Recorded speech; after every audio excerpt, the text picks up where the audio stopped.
কোন এক বক্তা নাকি বলছে তাবিজ ব্যবহার করা শিরক। আল্লাহ রসুল যেটাকে শিরক করেছেন সেটা তাবিজ না, ওটার নাম তামিমা। ওটার নাম কি?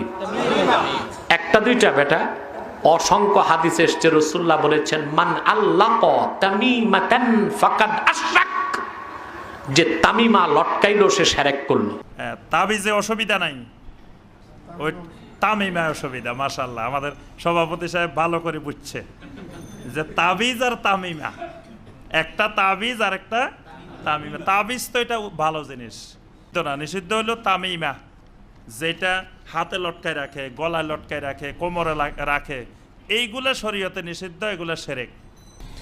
সুন্নাহ এবং নবী করিম সাল্লাল্লাহু আলাইহি সাল্লামের যে পন্থার কথা আমরা জানি সেটি কিন্তু এটি নয়। অর্থাৎ নবী করিম সাল্লাল্লাহু আলাইহি সাল্লাম কখনো তাবিজ ধারণ করেননি, কাউকে দেননি, কাউকে দিতে বলেননি। কোরআনে কারীম শেফা হিসাবে এসছে এবং নবী আলাইহিস সালাতু ওয়াস সালাম কোরআনে কারীমকে সেটাকে তিনি শেফা হিসাবে গ্রহণ করেছেন, কিন্তু তার পদ্ধতিটা ছিল ঝাড়ফুঁক। অতএব সুন্নাহ হলো ঝাড়ফুঁকের পদ্ধতিতে যাওয়া, তাবিজ এটি সুন্নাহ নয়। আর আমাদের দেশে তাবিজের সবচেয়ে বড় অংশ হলো সাংকেতিক চিহ্ন দিয়ে লেখা, ফেরাউন, হামান, নমরুদ, এই সমস্ত শব্দ, নাম, এগুলো লিখে লিখে তাবিজ লেখা। সেরকম তাবিজগুলো ধারণ করলে সেটি শিরকের গুনাহ হবে।